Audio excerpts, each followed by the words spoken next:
জয় শ্রী রাধে, জয় শ্রীকৃষ্ণ। বন্ধুরা, জীবন একটি উপহার। আমরা প্রায় ভগবানের দিক থেকে সাহায্যের প্রত্যাশা করি, কিন্তু শ্রীকৃষ্ণ বলেছেন আমাদের জীবন আমাদেরই হাতে। আজকের এই ভিডিওতে আমরা শ্রীকৃষ্ণের এই বাণী থেকে সেই গুরুত্বপূর্ণ শিক্ষা নিতে চলেছি, যা আমাদের জীবনে দিশা দেখাবে।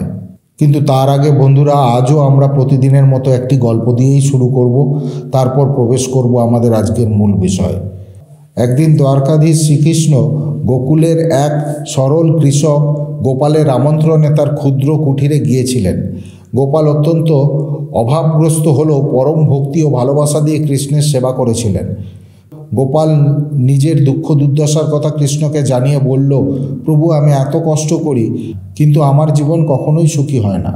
সবসময় মনে হয় আমার ভাগ্য আমাকে নিয়ন্ত্রণ করছে। আমি কি করতে পারি প্রভু? শ্রীকৃষ্ণ মৃদু হাসলেন এবং বললেন, গোপাল, ভাগ্য তোমার জীবনের সব কিছু নির্ধারণ করে না। তোমার জীবন তোমার নিজের হাতে। তুমি তোমার কাজ, চিন্তা এবং সিদ্ধান্তের মাধ্যমে নিজের ভবিষ্যৎ গড়তে পারো। এই বলে কৃষ্ণ একটি ছোট্ট পাথর তুলে এনে গোপালের হাতে দিলেন। গোপাল, এই পাথরটি তুমি নিয়ে যাও এবং যা কিছু ছুবে তাকে সোনা বানিয়ে দেবে। তবে এর ক্ষমতা মাত্র 7 দিনের জন্য কার্যকর। দেখো তুমি কিভাবে এটি ব্যবহার করো। গোপাল অত্যন্ত খুশি হয়ে পাথরটি নিয়ে গেল।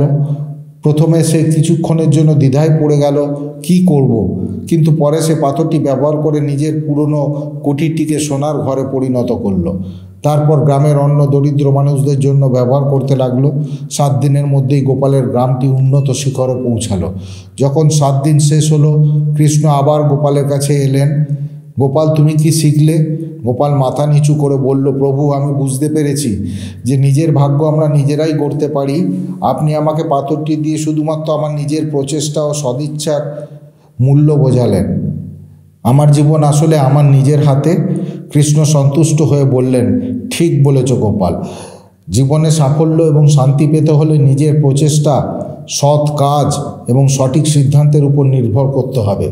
ভাগ্য তখনই সহায় হয় যখন তুমি নিজের উপর বিশ্বাস রেখে এগিয়ে যাও। গোপাল কৃষ্ণের চরণে মাথা নত করল এবং নিজের জীবন নতুনভাবে শুরু করার প্রতিজ্ঞা করল। আপনার জীবন আপনার হাতে। আপনার কাজ, সিদ্ধান্ত এবং মানসিকতার উপরই নির্ভর করে আপনার ভবিষ্যৎ। ঈশ্বর আমাদের পথ দেখান, কিন্তু সেই পথ ধরে চলা আমাদেরই কাজ। জীবন একটি উপহার। আমরা প্রায় ভগবানের দিক থেকে সাহায্যের প্রত্যাশা করি, কিন্তু শ্রীকৃষ্ণ বলেছেন আমাদের জীবন আমাদেরই হাতে। আজকের এই ভিডিওতে আমরা শ্রীকৃষ্ণের বাণী থেকে সেই গুরুত্বপূর্ণ শিক্ষা নিয়ে আলোচনা করব, যা আমাদের জীবনের দিশা দেখাবে। শ্রীকৃষ্ণের দেওয়া শিক্ষা ব্যাখ্যা করা যাক। ভগবদ্গীতায় শ্রীকৃষ্ণ বলেছেন, কর্ম করো, ফলের চিন্তা করো না। এই বাক্যটি আমাদের শেখায় যে আমরা আমাদের নিজের কর্মের জন্য দায়ী। ভাগ্য বা পরিস্থিতি যাই হোক না কেন, আমাদের কাজ আমাদের জীবনের পথ ঠিক করে। একটি কাহিনী দিয়ে বলা যাক। কুরুক্ষেত্র যুদ্ধ শেষ হয়েছে। একদিন শ্রীকৃষ্ণ অর্জুনকে নিয়ে এক গভীর বনের দিকে গেলেন। সেখানে এক বৃদ্ধ সন্ন্যাসী কৃষ্ণের অপেক্ষায় ছিলেন। সন্ন্যাসী কৃষ্ণের প্রতি গভীর শ্রদ্ধা নিবেদন করলেন এবং বললেন, প্রভু, আমার জীবনে সব দুঃখ কষ্ট ভাগ্যের কারণে হয়েছে। আমি কোনোদিনই সুখী হতে পারলাম না। ভাগ্য কি সত্যিই আমাদের জীবনের সব কিছু নির্ধারণ করে? শ্রীকৃষ্ণ মৃদু হেসে বললেন, ভাগ্য কখনোই তোমার জীবনের সব কিছু নির্ধারণ করে না, বরং তোমার চিন্তা, তোমার কাজ এবং তোমার মনোভাব তোমার জীবনের দিশা তৈরি করে। এসো আমি তোমাকে একটি গল্প বলি। এক গ্রামে রামু নামে এক কৃষক বাস করত। সে সবসময় নিজের দুর্দশার জন্য ভাগ্যকে দোষ দিত। আমি এত পরিশ্রম করি, কিন্তু আমার জমি ফসল দেয় না। আমার ঘর ভাঙা, গরু অসুস্থ, এটা সবই আমার খারাপ ভাগ্যের ফল। একদিন রামুর গ্রামে এক সাধু এলেন। রামু নিজের দুঃখ কষ্টের কথা সাধুকে বললে তিনি বললেন, ভাগ্য সবসময় তোমার পাশে নেই তা সত্যি, কিন্তু তুমি যদি পরিশ্রম করো এবং সঠিক উপায়ে কাজ করো, তাহলে ভাগ্যও তোমার জন্য সহায় হবে।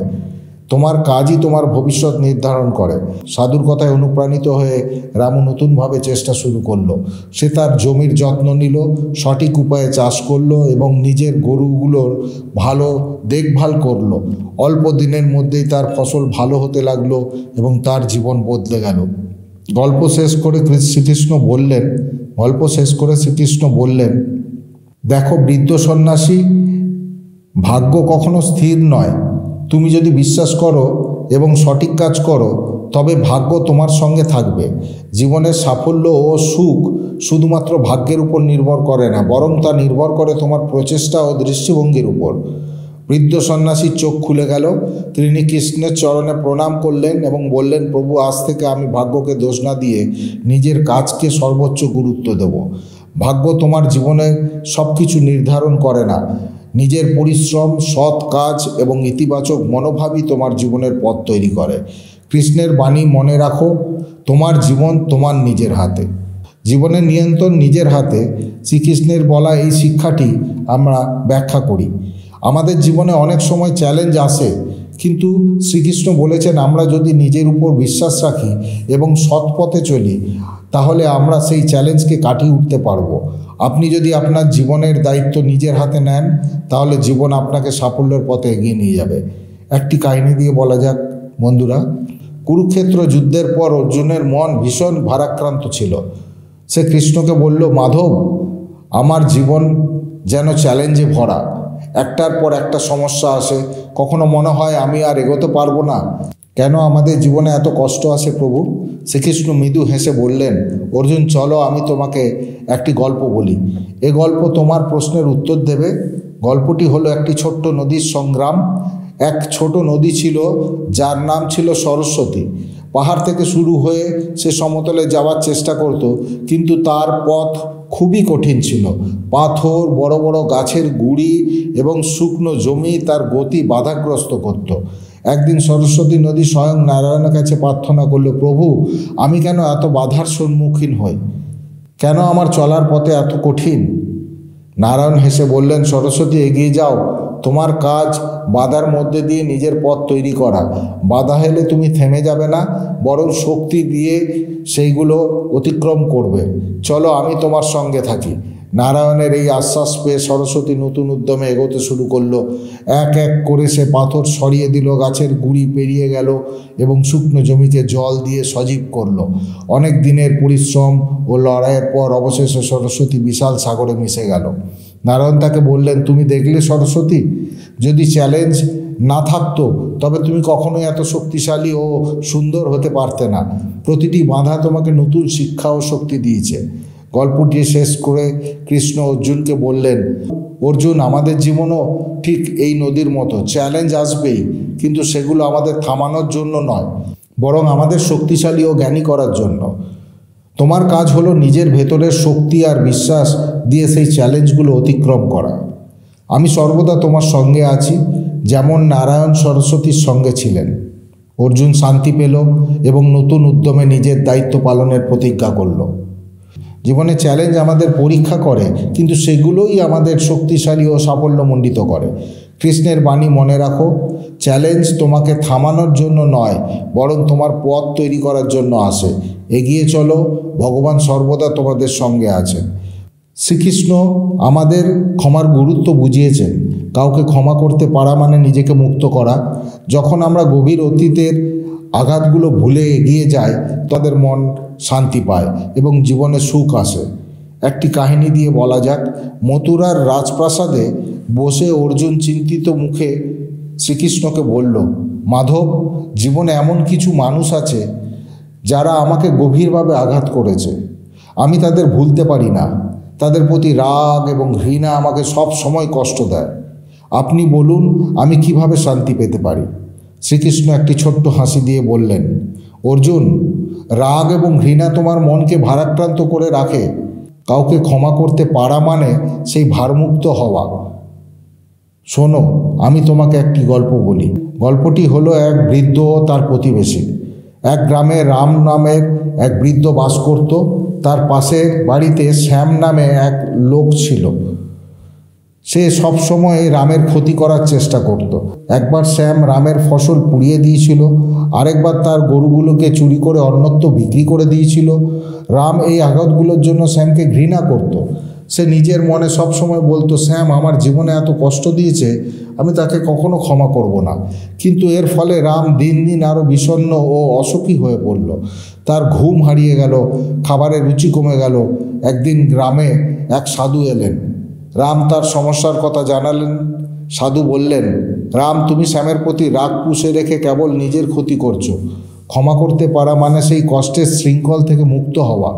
তুমি যদি তাকে ক্ষমা করো তবে নিজের মনকে শান্তি দিতে পারবে। প্রথমে রাম দ্বিধায় পড়ল, কিন্তু পরে সে শ্যামের কাছে গিয়ে বলল, শ্যাম, তুমি আমাকে অনেক কষ্ট দিয়েছ, কিন্তু আমি তোমাকে ক্ষমা করলাম। আমি আমার নিজের শান্তির জন্য তোমার প্রতি আর কোনো রাগ বা ঘৃণা রাখব না। এই কথা বলার পর রামের হৃদয়ে হালকা হয়ে গেল। সে প্রথমবারের মতো গভীর শান্তি অনুভব করল। গল্প শেষ করে শ্রীকৃষ্ণ অর্জুনকে বললেন, অর্জুন, ক্ষমা শুধুমাত্র অন্যকে নয়, বরং নিজেকেও মুক্ত করে। রাগ, ঘৃণা এবং প্রতিশোধের চিন্তা তোমার মনে শিকল পড়ায়। যদি তুমি কাউকে ক্ষমা করতে পারো তবে তোমার নিজের হৃদয়েও শান্তি পাবে। এটি তোমার আত্মার মুক্তি। অর্জুন মনের ভার মুক্ত হয়ে বলল, মাধব, আজ থেকে আমি ক্ষমার শক্তি বুঝে নিলাম। আমি নিজের শান্তির জন্য অন্যদের প্রতি রাগ বা ঘৃণা ত্যাগ করব। কাউকে ক্ষমা করতে পারা মানে কেবল তার ভুলকে উপেক্ষা করা নয়, বরং নিজের রাগ ও ঘৃণা শৃঙ্খল থেকে মুক্ত করা। ক্ষমাই হলো সত্যিকারের মুক্তির পথ। প্রার্থনার শক্তি। শ্রীকৃষ্ণের বলা এই উক্তিটি ব্যাখ্যা করা যাক। শ্রীকৃষ্ণ বলেছেন, প্রার্থনা আমাদের মনের শক্তি বৃদ্ধি করে। প্রতিদিন কিছু সময় ধ্যান এবং প্রার্থনা করুন। এটি আপনার জীবনে ইতিবাচক পরিবর্তন আনবে। একটি কাহিনী দিয়ে বলা যাক। একদিন শ্রীকৃষ্ণ এবং অর্জুন কুরুক্ষেত্রে যুদ্ধের পর দ্বারকায় বিশ্রাম নিচ্ছিলেন। অর্জুন কৃষ্ণকে বলল, মাধব, যুদ্ধের সময় আমি দেখেছি অনেক দুর্বল এবং ভয় পাওয়া মানুষও প্রার্থনার মাধ্যমে এক আত্মবিশ্বাস শক্তি অর্জন করেছে। কেন প্রার্থনা মানুষের মনে এত শক্তি এনে দেয়? শ্রীকৃষ্ণ মৃদু হাসলেন এবং বললেন, অর্জুন, প্রার্থনা হলো সেই মাধ্যম যা মানুষকে ঈশ্বরের সঙ্গে সংযোগ স্থাপন করতে সাহায্য করে। এটি মনে শান্তি আনে এবং ভয় দূর করে। আমি তোমাকে একটি গল্প বলি। গল্পটির নাম প্রার্থনার শক্তি। এক গ্রামে ললিতা নামে একটি মেয়ে বাস করত। সে ছিল অত্যন্ত সরল ও ভক্তিপূর্ণ। একবার সেই গ্রামে ভয়ানক খরা দেখা দিল। ফসল শুকিয়ে গেল, নদী নালা শুকিয়ে গেল, গ্রামের লোকেরা দিশাহারা হয়ে পড়ল। গ্রামের সবাই যখন হতাশায় ভুগছিল, ললিতা তখন নিজের হৃদয় দিয়ে ঈশ্বরের কাছে প্রার্থনা শুরু করলো। সে প্রতিদিন গ্রামের মন্দিরে যেত এবং বলতো, হে কৃষ্ণ, আমাদের রক্ষা করো, আমাদের গ্রামে জল দাও, আমাদের জীবন বাঁচাও। আমি জানি তুমি আমাদের সব সমস্যার সমাধান দিতে পারো। ললিতার এই প্রার্থনা দেখে গ্রামের লোকেরা হাসতে লাগলো। তারা বলল, একজন ছোট্ট মেয়ের প্রার্থনা দিয়ে কি বর্ষা হবে? কিন্তু ললিতা নিরাশ হয়নি। তার বিশ্বাস এবং ভক্তি এতটাই গভীর ছিল যে সে প্রতিদিন প্রার্থনা চালিয়ে গেল। কয়েকদিন পর আকাশে মেঘ জমতে শুরু করলো। এরপর এক সন্ধ্যায় প্রবল বৃষ্টি হলো এবং গ্রামের সব চাষের জমি আবার সতেজ সজীব হয়ে উঠল। গ্রামের মানুষ অবাক হয়ে ললিতার কাছে গিয়ে বলল, ললিতা, তুমিই তো আমাদের বাঁচিয়েছ, কিভাবে তুমি এমন শক্তি পেলে? ললিতা বলল, আমি কোনো অলৌকিক কাজ করিনি, আমি শুধু ভগবান কৃষ্ণের প্রতি বিশ্বাস রেখে প্রার্থনা করেছি। প্রার্থনা আমাকে ভয় দূর করতে এবং নিজের উপর বিশ্বাস রাখতে সাহায্য করেছে। কৃষ্ণই আমাদের রক্ষা করেছেন। গল্প শেষ করে কৃষ্ণ অর্জুনকে বললেন, অর্জুন, প্রার্থনা তোমার মনের সমস্ত সংশয় ও ভয় দূর করে। এটি তোমার হৃদয়কে শান্তি দেয় এবং তোমাকে ঈশ্বরের সঙ্গে যুক্ত করে। যখন তুমি সমস্যায় পড়বে তখন প্রার্থনা করো, তুমি দেখবে তোমার মন শক্তি ও সাহসে পূর্ণ হবে। অর্জুন কৃষ্ণের পায়ে মাথা রেখে বলল, মাধব, আমি বুঝলাম যে প্রার্থনার মধ্যে অদ্ভুত এক শক্তি আছে। আমি এই শিক্ষা মনে রাখব। প্রার্থনা আমাদের ভয় ও সংশয় দূর করে এবং মনের শক্তি বৃদ্ধি করে। এটি আমাদের ঈশ্বরের সান্নিধ্যে এনে সঠিক পথে চলতে সাহায্য করে। আত্মার মুক্তির কাহিনী দিয়ে বলা যাক। কুরুক্ষেত্র যুদ্ধের শেষে অর্জুনের মনে অনেক প্রশ্ন জেগে উঠেছিল। এক সন্ধ্যায় সে শ্রীকৃষ্ণকে বলল, মাধব, আমরা দেহের জন্য এত যুদ্ধ করি, সুখ দুঃখ নিয়ে এত চিন্তা করি, কিন্তু জীবন শেষে আমাদের আত্মার গতি কী হয়? আত্মার মুক্তি বলতে আসল কী বোঝায়?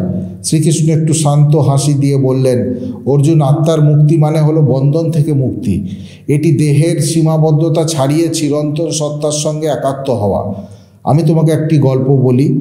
গল্পটির নাম এক সন্ন্যাসীর আত্মার অনুসন্ধান। এক গ্রামে কেশব নামে এক সন্ন্যাসী বাস করতেন। তিনি সবসময় ভাবতেন, আমি ঈশ্বরের কাছে পৌঁছাতে চাই, আমি আমার আত্মার মুক্তি চাই, কিন্তু কিভাবে সেটা সম্ভব? একদিন কেশব একটি গভীর জঙ্গলে ধ্যান করতে বসলেন। সেখানে একটি বৃদ্ধ সাধু এলেন। কেশব তাকে নিজের চিন্তার কথা জানালেন। সাধু বললেন, তোমার মুক্তির জন্য তোমাকে প্রথমে জানতে হবে কিসের জন্য তুমি বাঁধা পড়ে আছো। তোমার দেহ, মন এবং ইন্দ্রিয়ের চাহিদা তোমাকে আটকে রেখেছে। তুমি যদি এই মোহ এবং ইচ্ছাগুলি ছেড়ে দিতে পারো তবেই মুক্তি সম্ভব। কেশব জিজ্ঞাসা করলেন, কিন্তু প্রভু, মোহ এবং ইচ্ছাগুলো কিভাবে ছাড়ব? সাধু বললেন, ভগবানের প্রতি পূর্ণ বিশ্বাস রাখো এবং নিঃস্বার্থভাবে তার সেবা করো। নিজের কর্মকে ঈশ্বরকে উৎসর্গ করো এবং ফলাফলের চিন্তা ত্যাগ করো।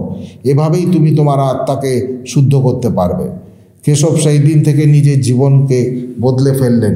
তিনি প্রতিদিন ভগবানের প্রার্থনা করতেন এবং নিজের সব কাজকে ভগবানের প্রতি নিবেদন করতেন। ধীরে ধীরে তার মন থেকে সকল মোহ দূর হতে লাগলো। এক সময় তিনি এক গভীর শান্তি অনুভব করলেন। গল্প শেষে কৃষ্ণ অর্জুনকে বললেন, অর্জুন, আত্মার মুক্তি মানে শুধু মৃত্যু নয়, বরং মোহ, ইচ্ছা এবং রাগ থেকে মুক্তি। এটি তখনই সম্ভব যখন তুমি নিজের কর্মকে ভগবানের প্রতি নিবেদন করবে এবং চিরন্তন সত্যকে গ্রহণ করবে।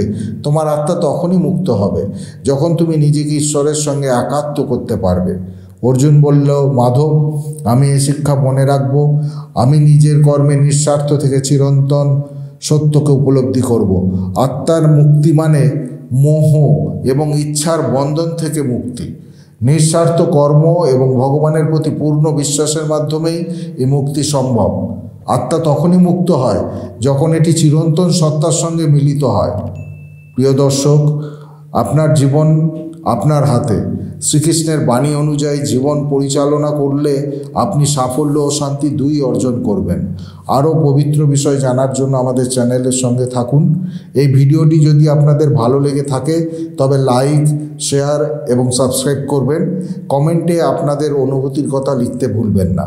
রাধারানী মা ও শ্রীকৃষ্ণের আশীর্বাদ সর্বদাই আপনাদের উপর বিরাজিত থাকুক। জয় শ্রী রাধে, জয় শ্রীকৃষ্ণ।